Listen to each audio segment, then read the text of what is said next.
MURAL Backstage Pass. My name is Mark Tippin. I'm the head of services for MURAL. My co-host today is Hailey Temple, services lead at MURAL, who's joining us from the Forrester Conference in San Francisco, as you can see, from Blue Bottle, actually, where San Francisco caffeinates before they get their work. For the next 60 minutes, we're going to take you behind the scenes of a teamwork session. In this case, it's our own internal team. And we're going to encourage you to use the chat and Q&A channels to offer comments and ask questions as we go. Our goal is to help you gain confidence in using MURAL in all sorts of use cases. And with MURAL Backstage Pass, we broadcast the work as it happens. It isn't rehearsed, which might become painfully apparent at times, but it's real work that happens in real time. We hope this inspires you to use your facilitation superpowers in new ways with your team. I'm going to just have us jump directly into our topic. Let me go ahead and I'll start sharing. People can see what we're talking about. Our topic was social contracts, and this is part 2 of a multi-part series because it's a big topic. In our first session, we got so far as to identifying some moments that matter, and in the social contract, we're looking to negotiate between our customer experience team and our sales team. And as you might imagine, those two teams need to work in harmony for a really awesome overall customer experience. And there are all sorts of handoffs. People are being met and needs assessed on the sales side, and those need to get transferred to customer experience at different terms during the life cycle. There's information that CX has to go back to sales and back and forth. And so this is an opportunity for this team. They came up with a topic. They said, let's do social contract. And so we're going to do a little bit of review. Hailey, you'll remind us kind of what happened in our last session, and then I'll kind of pick up and guide everyone to the next activity. Any questions from our panelists before we kick off here? All right. Oh, man. Right. And also Lindsay joining us from that Wi-Fi in the wild in a tent. This is super remote working. That is awesome. So I love awesome. it. All right, cool. Well, I'm going to follow you and then give us a little recap. Yeah, absolutely. So I sent the link to everybody who's collaborating here in the Zoom and also in Slack. So you guys have that. So as we followed, a quick reminder for everybody, we talked about a social contract and what it is. Basically, it's a contract that everybody agrees to, establishing kind of the moral and political rules. It has a very heavy political tilt to it about how we should behave and how we work together. And these could be explicit social contract rules like laws. So the Constitution, as I mentioned, as a great example of a social contract that leaders in the United States signed to abide by for ruling and guiding people in the United States. And then there's implicit rules. So we said, for example, in a classroom setting, which is its own little society, you raise your hand, and that's kind of accepted as a norm and a way of working in that space. Or in public, you don't pick your nose, for example. It's something that, hopefully not, but it's something that we accept as behavior for a great society. And the idea and the goal is that we're establishing a sense of harmony and a sense of how things are meant to work. And that's why when you guys approached us a couple weeks ago, we wanted to work through what this social contract, what kind of rules and principles would look like and feel like for us to work together. So first, what we did was we unpacked the moments that matter for this team. So where are elements where you guys are interacting and working together as a team? And we wanted to make sure we understood what were some really great experiences for the team, some roses, what were some challenges, some thorns, and then where are some areas for potential for the team when working together and collaborating. And so we had you guys brainstorm some of these together and share out what these moments were. And ultimately, as we were sharing out, we identified a couple of key aspects where you said, these are areas that we either want to really build and improve on, or that we need to solve or to update together. So these are some of the examples here, and I won't go through all of them at the moment, but we're going to unpack them a little bit more, and ultimately today choose one to focus on as an ideal an area where we can continue to improve and grow. I think. Oh, go ahead, Mark. Oh no, yeah, I was going to say, and then the rose thorn bud activity. Also, we did some affinitizing around that, and I think that's where we landed on specifically some of these elements. Using your own words and your own expressions of what's happening.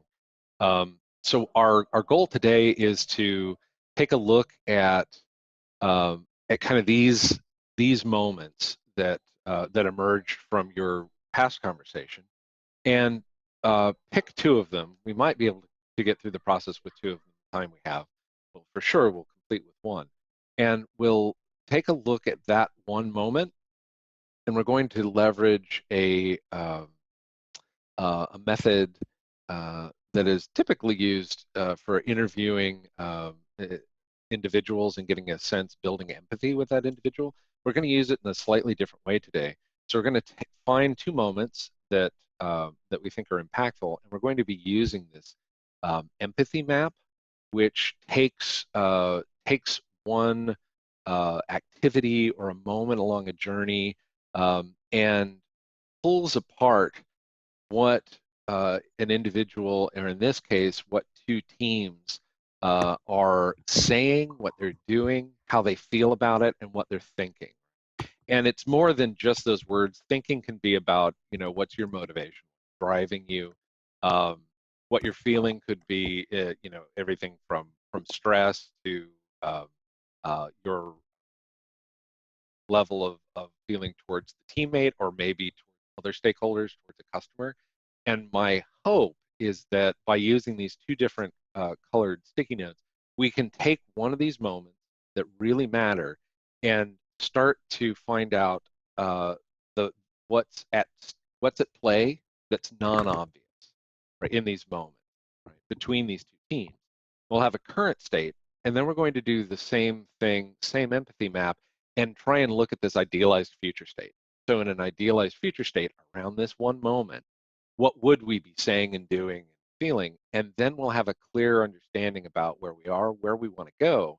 And then in the middle between these two diagrams, I hope that what will fall out of that still is the actions and the thoughts, tensions that we all agree to in that moment.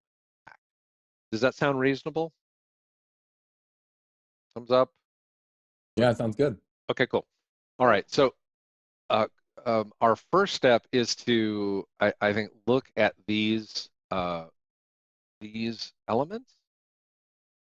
We have roles and responsibilities, sales cycle timeline, on-site visit with customers, team building and team selling and support. Would we agree these are kind of the moments that matter that we should be talking about? All right. Mm-hmm. Then what I've done is, just to make it really obvious, I'm going to start a voting session. And Or was I've it the purple one? Sorry, I want to make sure we're looking at the right. Oh yeah, well, okay, so yeah, actually, good call. I want to make sure that there's an alignment between these purple ones. So these two teams, you both own this content, right? So we're just facilitating. So I want to make sure that, is it more important to be voting on these purple clusters? Is that more accurate, or is it the rose thorn bud, these titles? Like, if you're looking for these moments, which ones make more sense to be focusing? For me, I mean, maybe go topical. What do you guys? You're saying go like the topic versus like what's underneath it? I'm saying, like, account planning, team dynamic, purple, right? versus the purple ones, which are the moments you mentioned, the renewal reporting, team building. There's some that I want to make sure that there's not something missing from one group. We can either vote on these kind of the pink titles, if we think those represent all of the relevant moments? I think so. Okay. Good idea. Anyone disagree? I don't. All right. I don't hear any loud objections. No, they're around the similar kind of topic. Okay. Okay. Yeah, I'm actually, this is one of the things that happens when we work in sections, is kind of reconstituting the mind space that we were in back then. It's certainly helpful because we have everything here visually that we can all see and kind of negotiate. But sometimes it takes some time to kind of warm back up to what the state of the conversation was, a couple weeks. But we'll reassess, and if these titles here look like they represent moments worth discussing, at least in our time together, then I'm going to start a voting session to give everyone 2 votes. You can stack them on one thing, spread them around however you want. And Go. we're voting on, Mark, making sure we're voting on the area or the challenge where we want to make the most impact, or where there's potential to make the most impact. Exactly. Is that correct? Yeah, absolutely. So, so the goal here is to find a moment that we think is really going to allow us to have a thoughtful discussion around where there is a lot to discuss or to align on, as opposed to something that's kind of working well already. I think picking one that really is going to help us tease apart a current state and a future state is really useful. So one where there's some acute pain. And we're all voting on the pink titles, no That's individual stickies. Yes. That's right. Thank you. Yeah. Comedy coming to you from the Pine Barrens. Well, and that you raise a really good point, Lindsay. So within Mural, you can literally vote on anything. So as a facilitator, you really need to help guide that voting, because people could vote on individual rose, thorn, bud colored notes. But what we're hoping for out of the vote is an aggregate count around the topic itself. So so sometimes you need to do what I did, take the titles, if that's what you want to vote on, just set the background color, make it really obvious that people are clicking on items. And Mark, while everybody's voting too, one of my customers, what they do is they like voting at the higher level and the lower level, but they just have kind of like I call it mural etiquette around. They'll kind of manually total up the votes for certain chunks, because then they can also see what was maybe important in that group, because they don't want to restrict it to everybody. It's just what you set at the beginning. I did want to highlight that though, because one of my teams that I work with uses that very frequently. And for anyone on the phone that's used the voting before, our new feature, which is one of my favorites, of you get to decide who ends it. So letting everybody know, you can pick any other facilitators can end it, or just the person that started the voting session. Right. Yeah, that was a common common issue that came up, is just because I'm the facilitator, I should, sometimes I need someone else to initiate or stop activities. The other thing is you can also run multiple voting sessions. So if we really wanted to crisply delineate an overall, because we do that all the time with that Luma method, visualize the vote. Sometimes we're voting for overall the whole item or the whole concept poster, the whole topic. But then we do a second voting session where people highlight individuals. And so you get that ability to see the good things that might be down in the details that you can help. It helps kind of understand and balance even things that didn't win in an overall state. There's still good things, topics to focus in on. So it looks like account planning and roles and responsibilities on my summary screen that I'm sharing with our audience now, those each got 4 votes. So we'll work with those 2. When I close my results screen, we can also see that those totals show up in the corner of the item that was clicked on. And the more votes, the larger the number. So, I really appreciate that. That's a subtle feature, but it's one of those things that really helps you zero in on the 2 topics. So I don't necessarily want to say we have the 2 that we can work on today. I don't want to be the one to pick which one should be the one. So I'm going to say unmute and the first person to call out one of these topics. Account planning. Yeah. Yeah, I guess like Aaron and Lindsay too, and rest of the Yeah. team. Like, which one do you feel if we focus on one today is going to be the most impactful? Where have you seen an area where we really need to unpack? Yeah, I guess. I kind of, in a way, and Lindsay, let me know what you think. I kind of see like as roles and responsibilities as like the meteor over like arching one, and then within that, it's like part of that is also like your account planning together, right? I think that it's interesting that account planning got a lot of votes because it's also something we're doing right now. So I think in terms of roles and responsibility, kind of like what you're saying, Aaron. Roles and Aaron showing us Stefan too. Jeez, Stefan, you're everybody. I think like responsibilities is an ongoing, like you're saying, a bigger thing. That account planning, I think, could have a big impact in the near term too, for us to focus on first. And I went with what you originally said of just like whoever unmutes and yells something. I did that. I mean, Everybody here. I voted on both those. So Cool. So it sounds like if there goes the anonymous.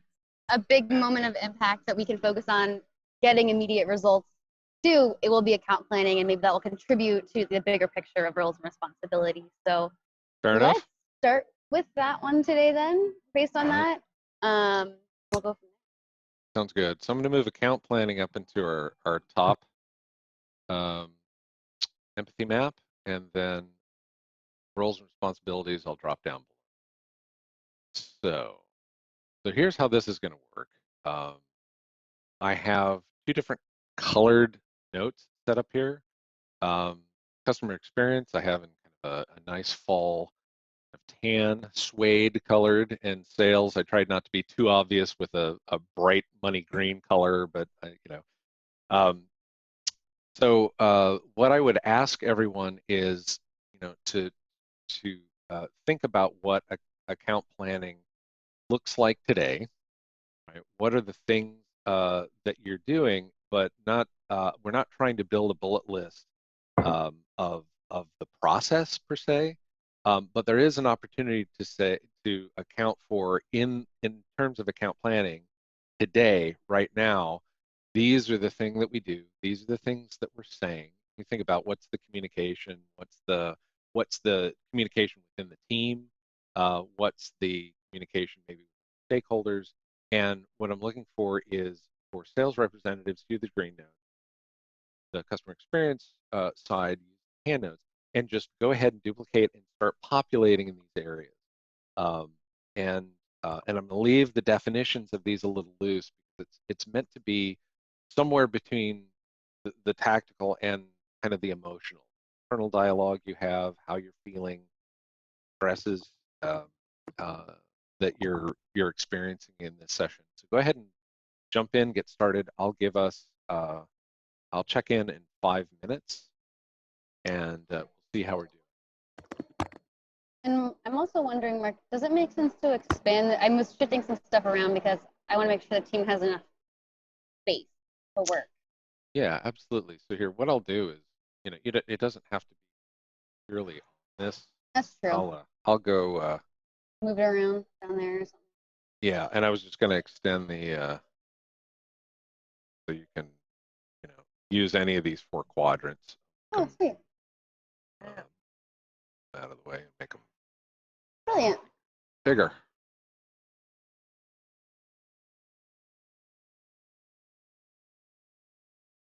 And while they're working, I wanted to highlight too where we got these frameworks from.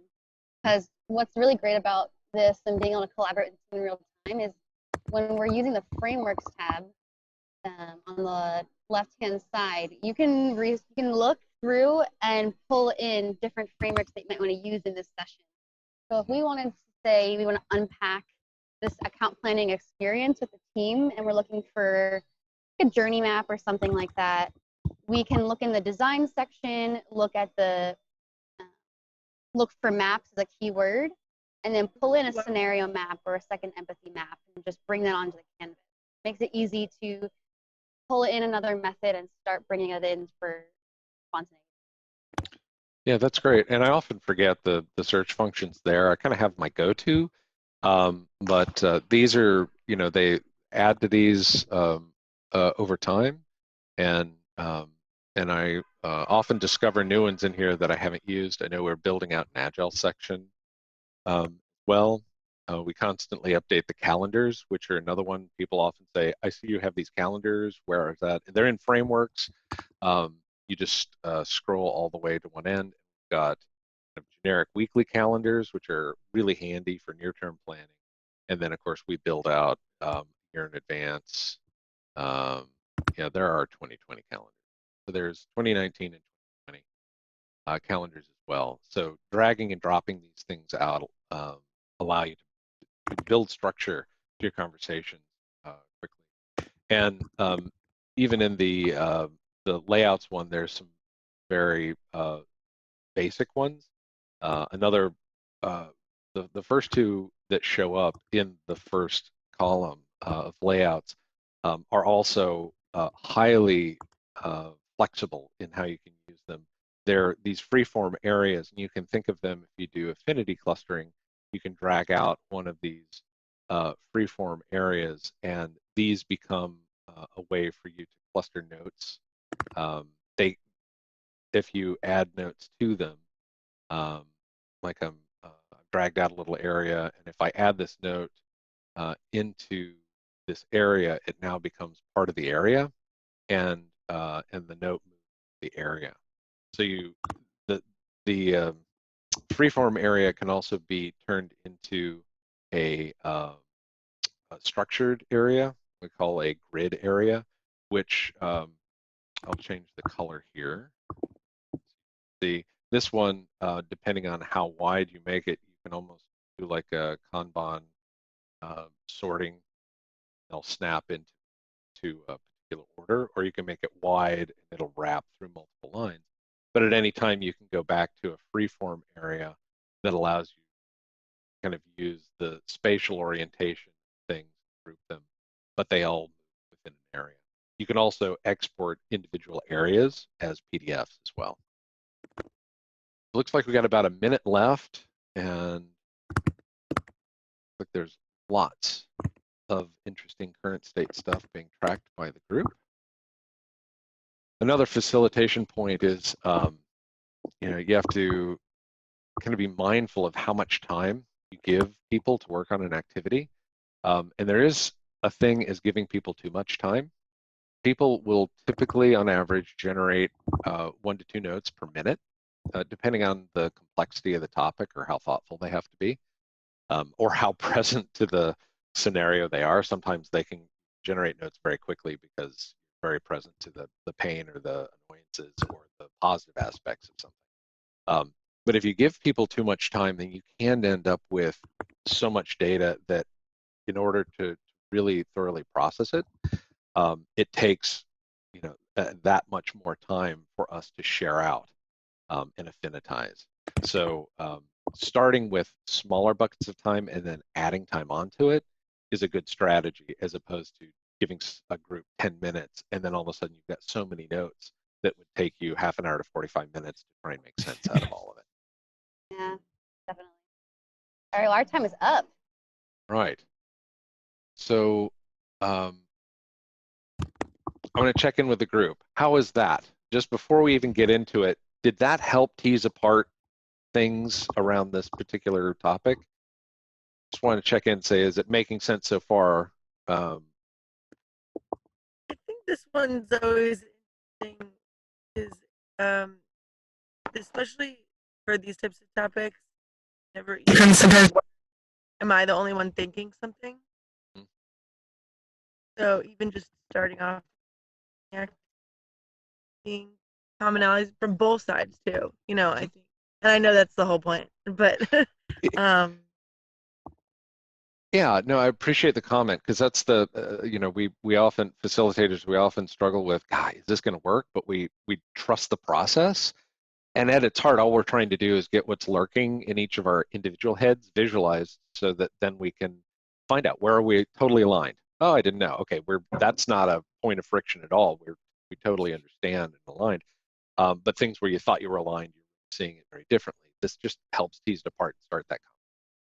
So why don't we have that conversation? Let's look at one of the quadrants, and let's hear some people share out about the account planning. Let's look at the things that are said,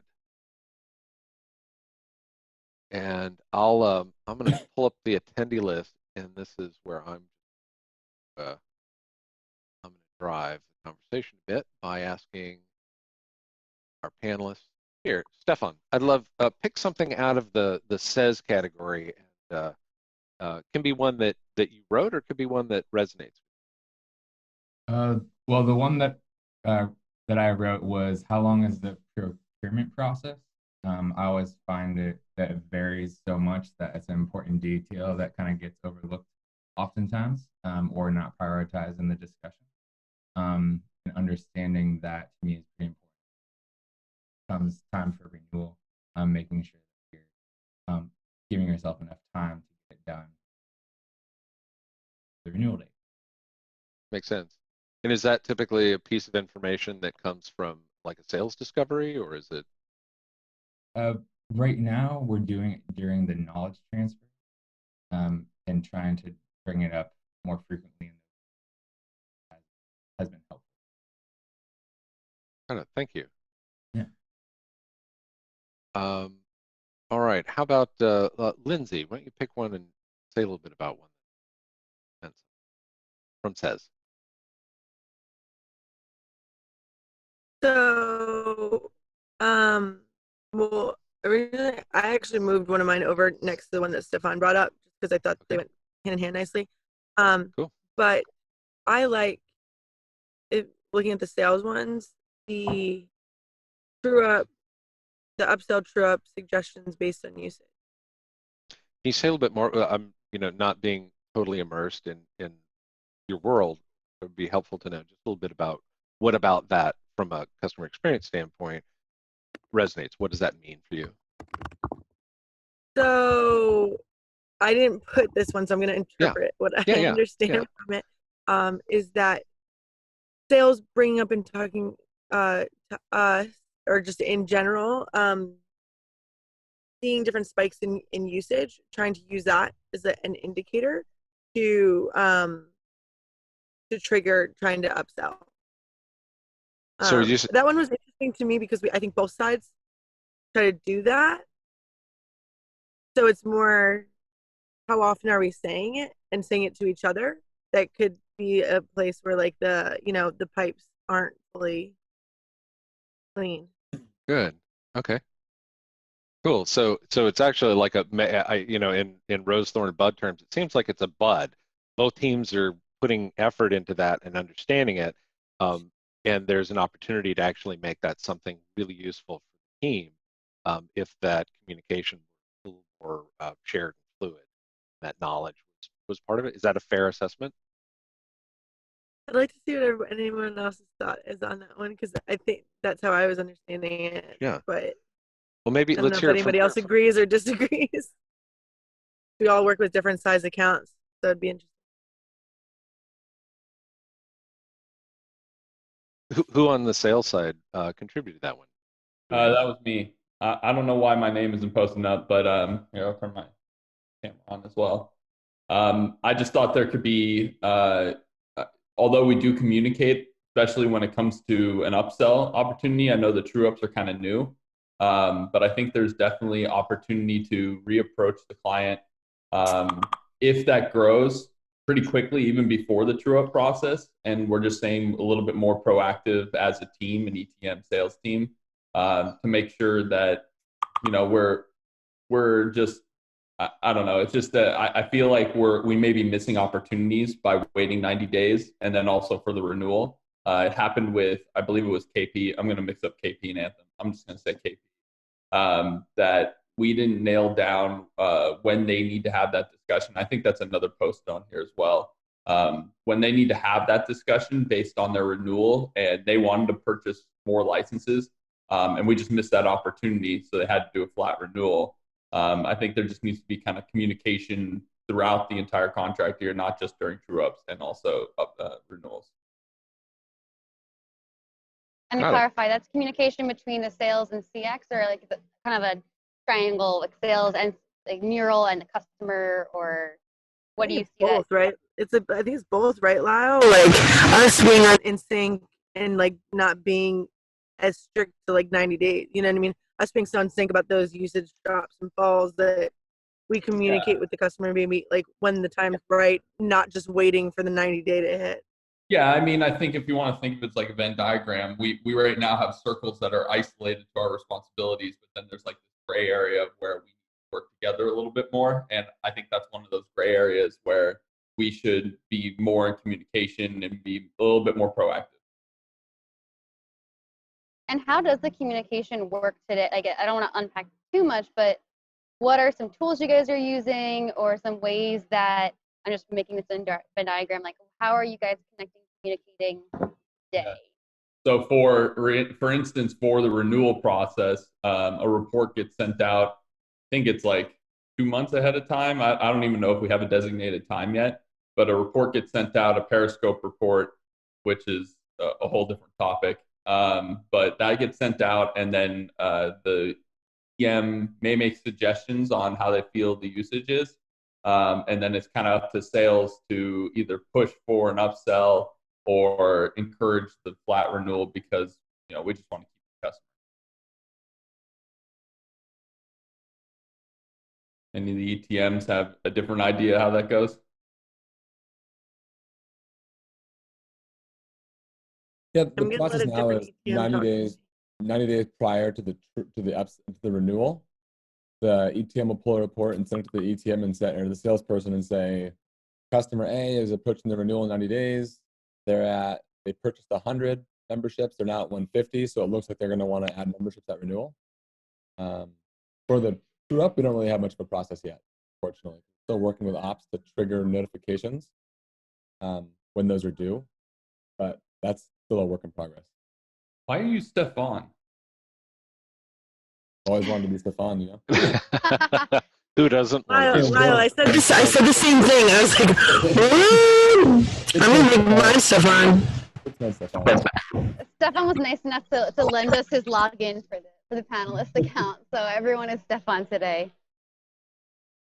So okay, this is like it's just really fascinating to hear like the different perspectives too. But I guess what I'm hearing right is the gray area of communication, and then between the teams, but also like, it's looking like there's a cluster here about like a lack of a champion, and I don't know a champion from the customer, from us as a team.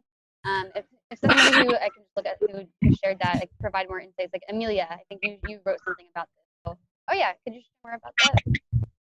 Yeah, like it was a pretty open question, so I didn't know exactly what part of the process I should focus on, but some of the questions I guess I'm asking at the beginning of a relationship are basically who's the person who's taking care of the budgets, who do we need to impress in order to be able to do a upsell or cross-sell, but it's also good to know who's actually going to be the end user, and if there's someone who's leading a transformation program or a training program, someone who's kind of pushing forward or leading the transformation that can also help us spread Mural to more people.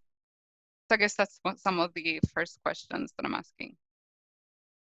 Would it be fair to say, I'm trying to summarize as we go through these clusters, and learning who the stakeholders are and what type of conversation we might have with each one? Yeah, that sounds pretty accurate. And I think one layer on top of that is also like, what's the mechanism to know when that changes? You know, do you agree with me that, Amelia? I feel like sometimes it's like, who are they? But then like knowing.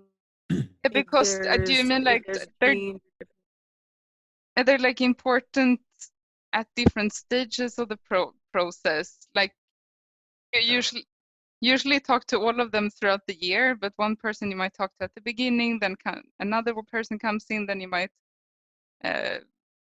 blend yourself in more with the end users at one point, but then you want to take a step back and talk to the person who's leading the transformation initiative, and then at the end of the year you're back talking to the person who's deciding about the budget again. So you're usually jumping around about talking to people. And where does One all thing- this information exist? Oh, go ahead, Aaron. Before I ask that. One thing I was going to say is I think a lot of this comes in our discovery conversations, and not just the first call, but as we get closer to a close, one thing we ask a lot of customers is, or we try to find out like when their fiscal year is ahead of time. We talked to a bank, large bank, 2 weeks ago, and they just said our fiscal year ends in December, so planning starts in January. And we say, great, tell us more about how that affects your budget. Oh, well, all of our budgets for 2020 have already been like solidified, or we have this much money for the quarter. So that just gives us a sense of like when they do their planning, because if we miss their actual planning, then we miss an opportunity to grow the account the following year. But to that same point, we also want to understand, we explain our billing process and our true up process. And some clients say, we just can't do true ups because we have to get the budget a year in advance. So great, if you can't do true ups on a quarterly basis, we'd recommend doing what we call like an expansion pack. You can pay for what you need now, pay a little bit extra for like an all you can eat agreement for the year.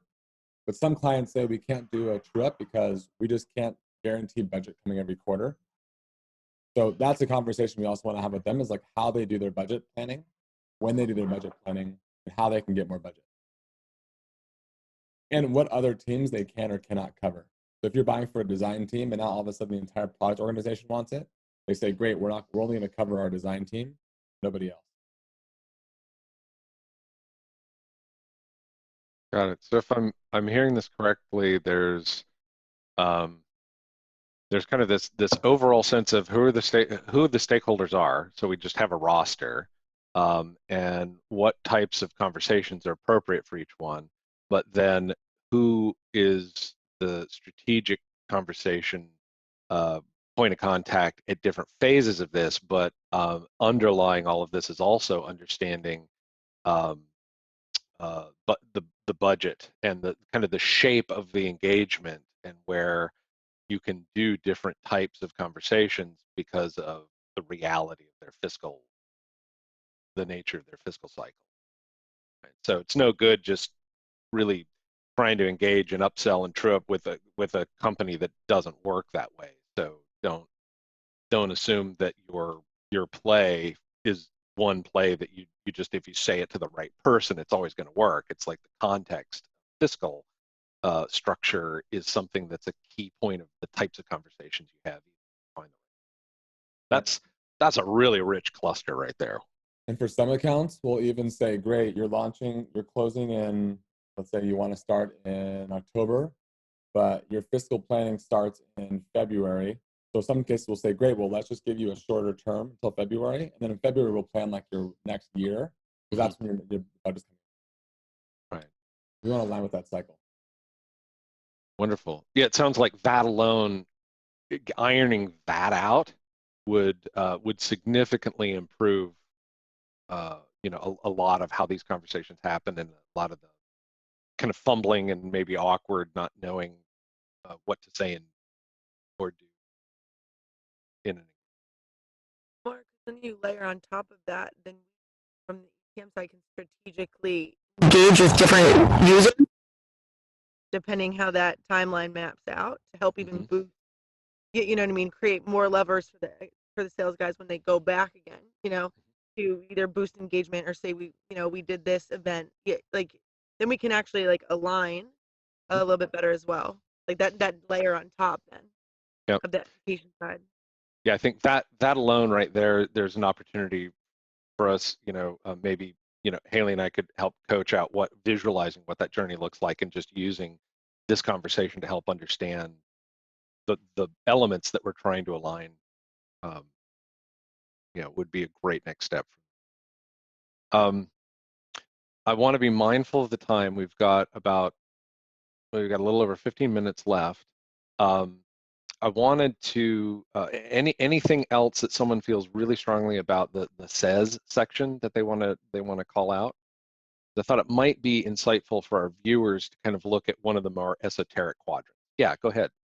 That's a little bit less about the topic, but more about functionality. If anyone on the phone isn't super familiar with some of the different features and functionality, the icons are coming from the icon library that we have. It's based on the Noun project. So there's all kinds of different icons you can find, like the little trophy head person and the timer with the money on the inside. So just a little call out. I know it was not about the topic, but I've been doing a lot of trainings recently, so my mind's like on that. So our attendees. You bet. I was doing in the screen share. You probably don't have that screen up on your one laptop in your tent, but I was doing a screen share while you were talking, doing a couple searches. I didn't bring my monitor. I think that everybody at the other sites would judge me. That's right. I don't hear the Honda generator roaring in the background for your tech setup there in the wild. All right, cool. Why don't we take a look at one of these other sections? Let's go. Saying and doing is something that's very comfortable to talk about. It's kind of the the outward projection that we're used to doing in work environments. The other side, the thinking and feeling, gets at some other elements. And so with the time we have left, I was thinking, let's go really to a really different type of quadrant and unpack some of these in the feeling section. So I'll just go down the list here, and someone who hasn't spoken yet, Gino, why don't you pick something from the feeling section, say a little bit about it. Can be yours or can be just one that resonates. Yeah, I just wanted to point out that I really like this process because my sticky note that I put on there was unprepared, and just seeing the other CX stickies being in the same vein, I think it just really solidifies like I'm not alone in this. Right. And so it's nice that this kind of procedure, this method, can really align you with the rest of the people on your team and say, okay, look, if we're all feeling this way, obviously we need to change something about how something's going. So it was just nice. I mean, it's you don't want to see everybody's like, oh my gosh, I can't handle this, but it's reassuring that you're not in it alone sometimes, and that okay, look, if this is how everybody's feeling, we need to change the process or regain that confidence. Yeah, it's a really interesting phenomenon where collectively, if you're uncertain, then that actually gives you a boost toward certainty. Right? If collectively we all are like, okay, we all are really unsure and don't know, then together we can figure out how to solve this. Exactly. Wonderful. Well, thanks for the comment. Is there any other one on here that particularly resonates with you? Or? Yeah, I think that the one on the sales side was how will the ETMs use this info, I think is also eye-opening to me as well, because it's when you're doing an account plan, it's really easy and fine and dandy. Hey, look, this is the calendar year that we're going to use, and this is the touch points we're going to have, and this is how we're going to count, and how they're going to be. It's great, but then ETMs really take that for the next 8, 9, 10 months and run with it, essentially, with those true-up conversations with the sales team. And so it's are we going to be diligent enough in actually utilizing the account plan, and how much we're going to stick to it, how much is it going to change? Because nothing's set in stone, really. You can't just, oh, look, actually, we don't want to use it, or actually, we want to increase our membership tenfold. And so are we actually going to stick to it, and how much fluidity are we going to have with it? Yeah, I'm betting, I'm feeling tremendously empathetic with the situation here, but yes, the volatile, uncertain, complex, and ambiguous nature of the shared responsibility you have, it would be wonderful to have a sense of how solid is this and how fluid might this be. So and it's all about, everyone really wants to be doing their best effort, but sometimes you have to prioritize, and if you know something's really solid, then you could really prepare to start getting some traction and really running at this thing that is going to be there for a while, whereas you might need to be a little more hesitant, check in a little more often on something that is a little softer, is kind of what I was intuiting, what I was feeling as you were talking. I don't know how accurate that is. No. Okay. Wonderful. Yeah, thanks for sharing, Gino. So Augustine, I'd love to hear, from one of these in this feeling section, either yours or something that resonates. Yeah. Okay, so since I'm not really personally working with a specific account, since I'm support, I would say that There's two that stick out to me, which are unsure and excited, because it's just such a strange process. It's trying to change everything without actually knowing what's gonna come. But it can also mean that the opportunity is gonna make everyone a lot more efficient in what they do, and just improve everything that we can about product and the whole relationship that we built between sales, CX, CS, and the rest of the teams within Mural. Yeah, and I'd love to second that. It's, Hailey and I kind of sit in services outside of a lot of this process, but I can't tell you how exciting it is when we hear of something awesome that one of our customers is doing, or the value that a customer is getting, and they're going to expand and take it into a new team. And maybe we have some champions that are in one type of group, a design group, and they're getting the agile teams all excited about it. I mean, that news doesn't directly change our plans, but it does help us further understand the role we're doing and how to relate to the excitement that exists within these accounts, kind of carry forward that into our own conversations we're having. So yeah, so thank you for sharing that. Amelia, is there something down here that really resonated with you that hasn't been mentioned?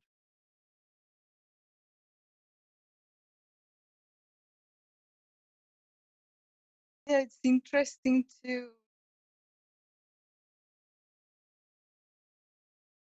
feelings as well, because they're more stated like questions than actual feelings. But I guess like having doubts about knowing what's going on could be related to the uncertainty that it's like surface as well.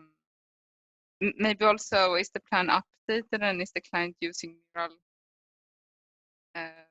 Might be things that come up from a lack of transparency or a lack of conversations, like really taking time to sit down and go over the status of the customer. So yeah, that was interesting for me to get a better insight into how sales feels about this as well.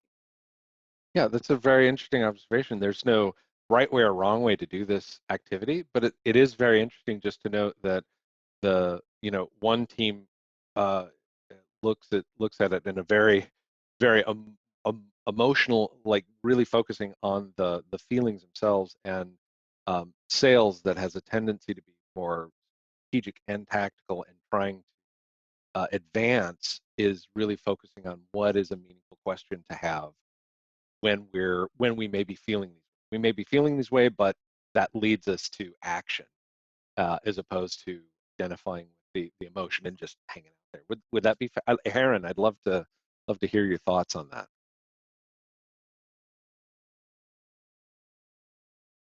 He's on mute, so I was going He's to on steal mute. his. Can't hear you, so I'm going to talk.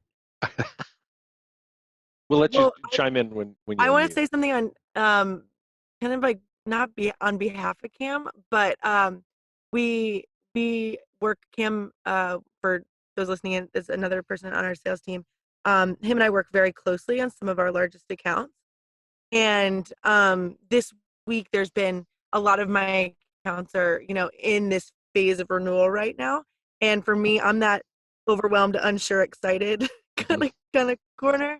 And it was really interesting because we have talked through a few things this week where we both kind of helped each other a lot because of the different kind of like what's shown in this feels category. Because also I'm nervous about having a conversation that's very direct with one of my customers because I'm so used to kind of being their compadre almost, Yeah. He was coming back saying, well, you definitely can have the conversation. You just don't have conversations like, you know what I mean? Kind of giving me his perspective and trying to help me think in the way he does.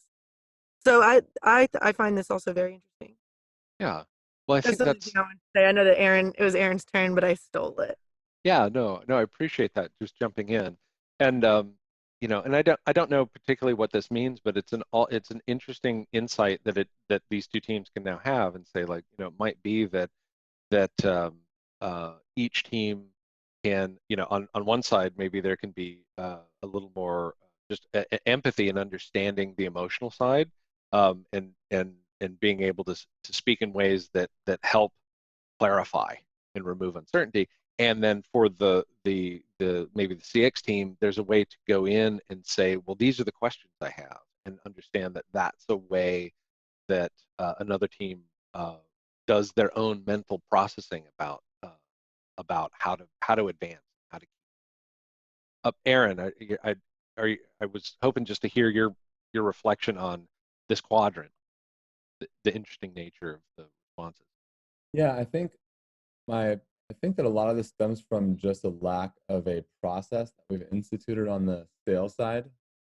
The trips are a relatively new thing. And account plans are also like somewhat relatively new. We have one team that focuses on like larger company deployments. We have one team that's focused on like landing teams. And so typically that smaller team that's landing teams hasn't historically been focused on like generating an account plan. But I think a key thing here is like regardless, it's just there needs to be like sufficient knowledge transfer of the key things between the sales and the ETM team. It doesn't need to be a big grandiose account plan, but it can just be like, hey, here are the basics. Here are the teams that we're working with. Here's how they plan, here's how they do their cycle. And I think there's also something to be said there about how we do the actual handoff. ETMs can hold the sales team also accountable for, it sounds like you don't have this information, so like we need to get this information on our first call, just to like kind of curb some of that pressure, anxiety. So I think it lives on both sides. Yeah. And I think it also helps. I think the ETM also brings a lot of knowledge from working accounts more post-sales on what we can improve in our pre-sales to improve the post-sale conversation. Yeah, those are great observations.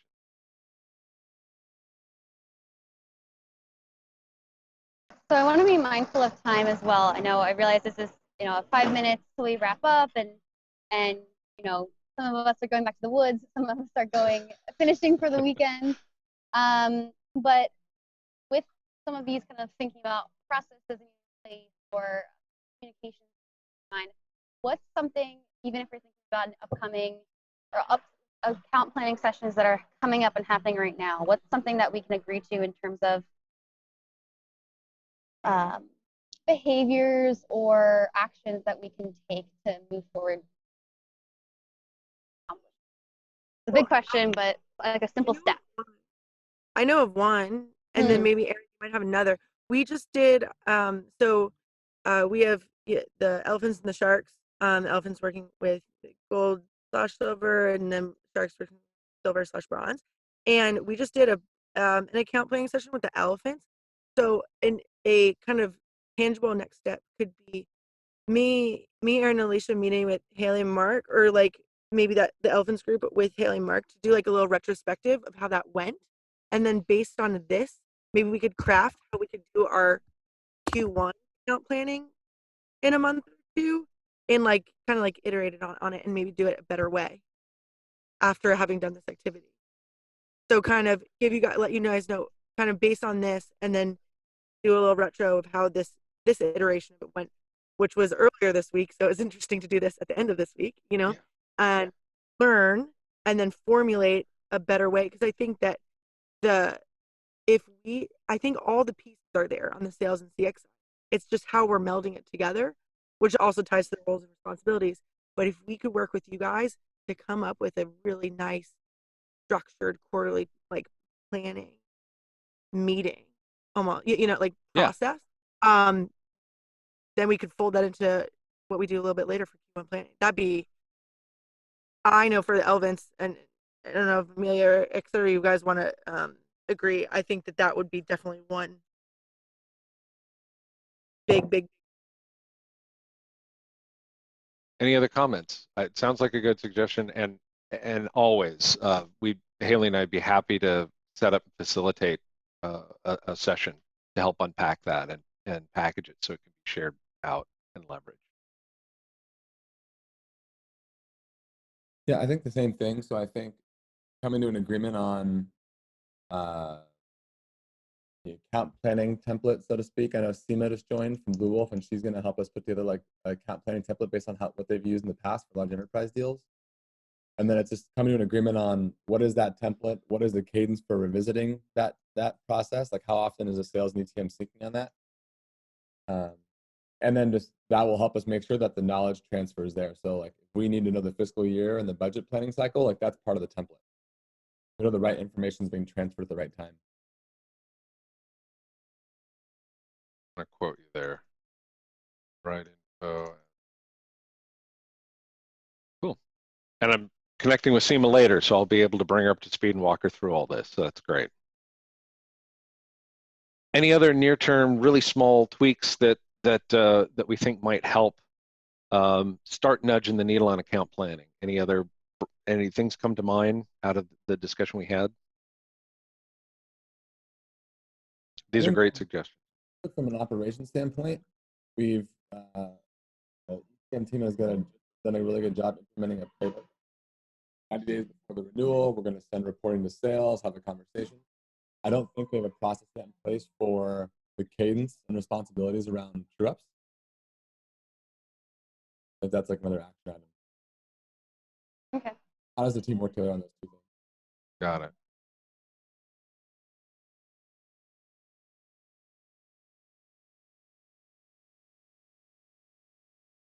Cool. All right, I think that's pretty good. Well, we're right at the end. Thank you to everyone joining from all over. Hailey for facilitating from Blue Bottle, another plug for Blue Bottle Cafe. But also just want to thank our viewers, and if we could ask you to find the chat window, and we'd love to hear feedback from you. So just give us a number from 1 to 10 on your satisfaction. Was this relevant, helpful, maybe towards the 10 side? If this was a total waste of time, towards the 1 side. But we'd love to get a number from you and then a short answer why.